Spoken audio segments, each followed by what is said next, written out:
What is up guys, welcome back to the channel. This is Dr. Hummus Tech, and over here we have the Galaxy S21 Ultra Phantom Silver Edition. So yes, I did pre-order it and it did arrive very recently, and if you guys want to check out the massive unboxing video of the Galaxy S21 Ultra, I will leave a link in the description up above and also down below. So in today's video, basically I'm going to show you how I normally like to set up my Galaxy devices, and I do hope that this video will be helpful to you guys. So currently the S21 Ultra is running on OneUI 3.1, that is the latest update right off the box. So if you're using an older device from like say the S10, Note 10, S20 and even the Note 20 and it doesn't look the same, do not worry, because Samsung did promise that they're going to give the OneUI 3.1 update to you guys, and it will come eventually. So the first thing that you would want to do is get a nice phone case, because Samsung isn't going to give you a phone case. Over here I bought mine from Zun, XUNDD, by my own self, so do not worry, this video isn't sponsored by them. What I like about this case is the fact that it is very slim. It does offer you your protection on the sides, on all four corners. It does give you a raised lip to protect your display and also your cameras. And the best thing about this is the fact that you can still admire your nice back. So it does offer you a nice clear plastic, so you can admire your nice glass, you can admire your nice phone and still have good protection. So after that is all set out, what you want to do is I'm going to show you here the S20 FE, and as you can see, the layout is exactly the same, and that is because thanks to SmartSwitch. So when you're setting up your phone for the very first time, they will tell you to get SmartSwitch. I do advise you not to skip that part, because this is going to be very helpful. And if you have a older Galaxy device running like maybe an S10, Note 10, S20, Note 20, this is going to be very helpful, because you can not only transfer all your data, your photos, your videos, your calendars, your contacts, but you can also you can also transfer your layout from your old phone all the way to your new phone. And it also works with your Android or iOS devices, but of course with a Samsung device it will work a bit better. And like I mentioned, as you can see here, the layout is exactly the same. This is pretty handy, seeing that most of the time I change a lot of phones between Samsung devices and even other Android devices. I like to keep my layout the same, and over here with the SmartSwitch, it is going to help me with that. So yes, if you're using an older devices like I mentioned and you're very familiar with the layout and you do not want to kind of tweak it too much, I do advise you to not skip on the SmartSwitch as you set up your phone. So now that we're going to put this on the side, and the next thing that you would want to do is go to the settings, and over here you go to biometrics and security, and on this phone I've already have the face recognition, I have already fingerprint and also a pattern. So for the face recognition, what I like to do is add an alternative look. So because I wear glasses, and it's going to be helpful for some of you guys who wear glasses, because early in the morning if you're not wearing your glasses, you can still unlock your phone without your glasses. And the next thing that I like to do is go on to the require open eyes, because you do not want your friends or your partner to unlock your phone without your permission while you're asleep. And the next thing here, brighten up the screen, so it does help with the face unlock. Next up is the stay on lock screen until swipe. I did deactivate this because I want to straight away get into my phone. I do not want to stay on the lock screen like iOS devices, so I do like to deactivate this feature. Next thing is the fingerprint, and what I would advise you to do is have the same finger registered twice. This would improve the speed and accuracy of your fingerprint unlock. And again, you have here the fingerprint unlock and also fingerprint always on. You can have this, so if you're turning off your phone, it will still have that icon on the bottom here. And also lastly, you can set up a pin or you can set up a pattern depending on what you're familiar with. For me over here, I set up a pattern, but it's always optional for you guys. Next up is staying on the settings. What I like to do is go to the advanced features,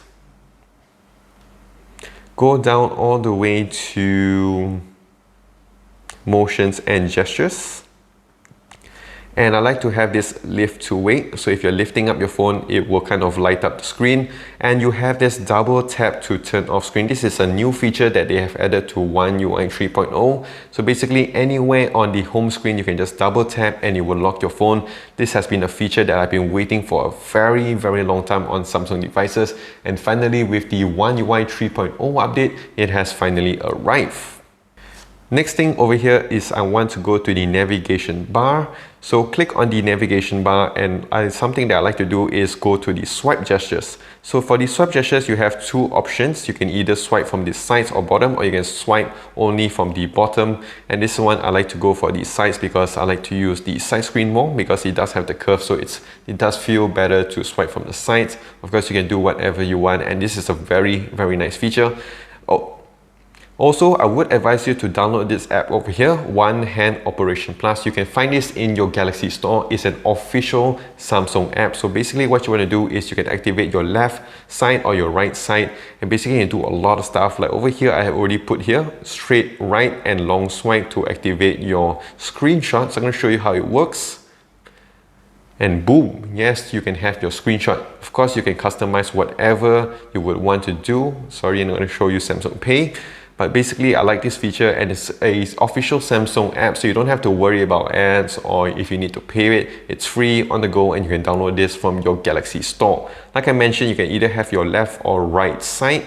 And yes, you can do whatever you want. You can customize where you want to place it. You want to customize how thick you want it to go. And over here, you can see diagonal up, diagonal down. You can have your short swipe and also your long swipe. And there's a lot of stuff you can do with this app over here, the One Hand Operation Plus. Like I said again, you can download this from the Galaxy store.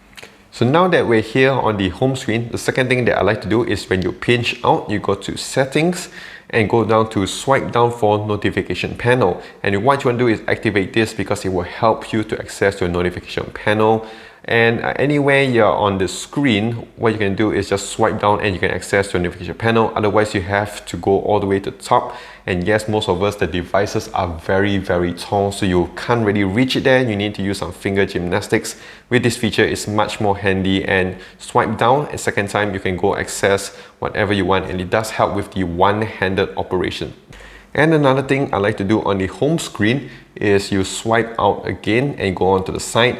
You have two options here, Google Discover or Samsung Free. This one is only coming with the OneUI 3.1 update. To be honest, do not waste your time with the Samsung Free because this is absolutely trash. It's very useless. Go for the Google Discover. I'm going to show you what it looks like.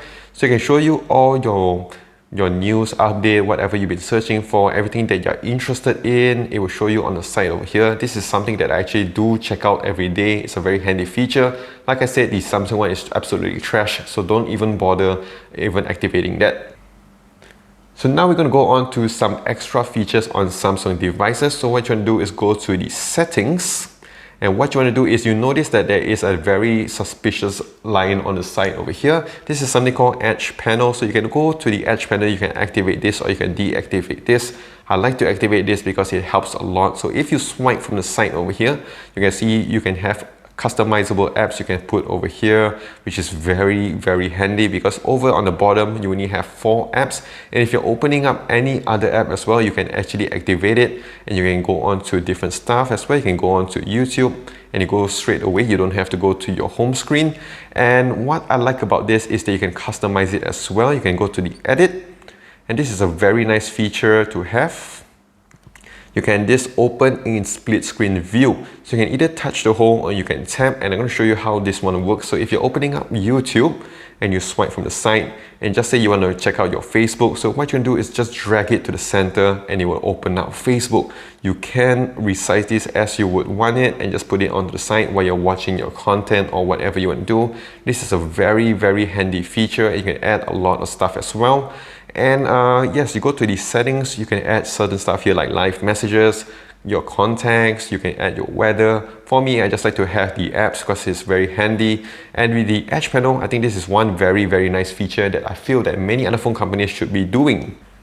And going on to the side, we go on to side key. So what you do is search for side key, and you can customize the side key over here to operate different things. So click on this and then click on this, and then you double press to quick launch camera. You can open up Bixby or open up certain apps. And over here, press and hold. You can either wake Bixby or go on to your power off menu. This one is a very handy feature and it's something very customizable. And finally, Samsung has given some customization to us users here, and it's something to appreciate from Samsung.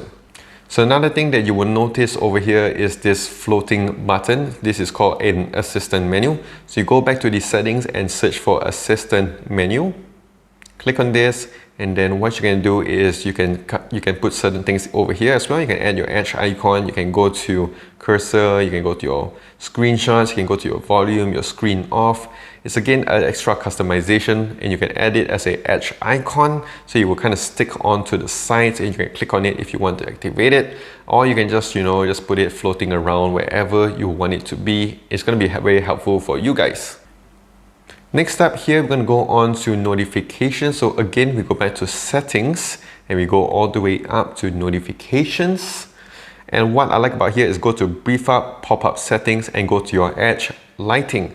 So yes, you can customize whatever lighting you want to go. You can customize what color you would want to go for anyway. Yeah, you can go for green as well. I think green looks really cool. You can choose the animations you want, and this is a very, very nice feature to have, especially if you have a curved screen on the side. Swiping back, you can see there's color by keyword. You can show even while the screen is off. Next up, on these same notifications, what you can do is go down to advanced settings, and you want to go to the floating notifications, and you have three options here. You can either off it, bubbles, or smart pop-up view. So over here, the included apps are WhatsApp and messages. So basically, if you have any messages that is coming in, it will show off as an icon over here, and basically it's very similar to how I show you in the Facebook, where you can just position it anywhere else, and you can change the position. And of course, you can still do whatever you want on the background. You don't have to go to your WhatsApp or your messages app. You can just do whatever you want, and you can just position that floating window anywhere on the screen. So the next step here is you want to go on to battery, go back to settings, go to battery and device care, click on the battery, and you have your power saving mode. This one currently is on. Later I'm going to show you guys how to have your power saving mode with 120 Hz display. So you go on to more battery settings, and what you're going to have here is show battery percentage. So it will show your battery percentage on the top here, so kind of indicate to you, show your charging information, and it does help with your fast charging, super fast charging as well. And if your adaptive battery, which is something, these are the stuff that I do activate on the Galaxy S21 Ultra. Next up, you want to go to advanced features, go all the way down to video enhancer. So basically, as it says here, enhance the image quality of your videos to enjoy a brighter and more vivid colors. So yes, these are the apps that they would actually do provide support. Yes, it might drain your battery, but then again, you have a nice Samsung phone with a nice display. So you might want to activate this to enhance your viewing experience. And yes, if you have a Galaxy S20 device and above, what you want to do is activate 120 Hz display. So you go to display, and what you want to do is go on to motion smoothness. You want to adapt, go to the adaptive and activate that. And for the S21 Ultra, you can go to the screen resolution and select Quad HD+. This will maximize your resolution with that 120 Hz. So I can't say anything, but the display is going to be awesome. On this video, it's very hard to show you, so I'm going to go to Full HD+ with 120 Hz display. Next up here is I'm going to show you how to save battery on your phone. So go to settings, go to display. Right off the box, they will activate light mode, and what I would advise you to do is go to dark mode. There has been a lot of videos online to show that dark mode does save battery, and yes, definitely it does look more slick and cool. So yes, I do advise you to go to dark mode. So right now I'm going to show you how to have your power saving mode with 120 Hz display turned on. So what you're going to do is click on motion smoothness, go into standard and click apply. Go back right into it, click on adaptive, but do not click on the apply button. Go to your notification panel, swipe down and find for your power saving mode. Click on it and hold on to it until this page will turn up, and then click the on button. What you want to do next is go back to the previous setting and then just click apply. So as you can see here, motion smoothness is at adaptive, and over here you can see power saving mode is turned on. So that is how you're going to save battery with the 120 Hz display. So that is how you're going to have your power saving mode with 120 Hz. This will definitely help a lot with the battery saving mode. So now let's check out the last part of it when we go on to the camera app. And this one, the first thing they're going to teach you guys is how to change the layout on the bottom bar. So what you're going to do is just click and hold on any of the top over here, and you can just position it wherever you want on the bottom bar. Now let's go on to the settings, and I'm going to show you a few useful features. Here you have the settings to keep and the camera mode, and how this one would actually help you is when you are actually taking a lot of photos, a lot of videos, and when you're closing up the app, you do not want it to be disturbed. Sometimes you want to go back to the photo mode. Over here, like just say if you're clicking on the Pro or just say photo, and you have just finished taking out all your photos and then you're done, just want to close up the app. And sometimes when you go back to the app, it actually goes back to the default settings. Over here, if you click on that settings, it will stick on to the last camera settings that you have kept. Next thing here is you go to the shooting methods and you have the floating shutter button. So over here you can see the floating shutter button. You can just position it anywhere, so it does help a lot, especially if this phone is really huge. It will help you to snap your photo. So that is it. This is the tips and tricks that you can do with your new Galaxy S21 device. This is also applicable to any other Samsung Galaxy devices, coming from the S10 all the way to the S21 Ultra. So if you did enjoy this video and find it helpful, do click that like and smash that subscribe button down below for more videos like this in the future. Do also follow me on my social as well, on Twitter, Instagram, Facebook, and also here on YouTube at Dr. Hames Tech. So that is it. This is Dr. Hames Tech. Stay safe, take care, and wash those hands.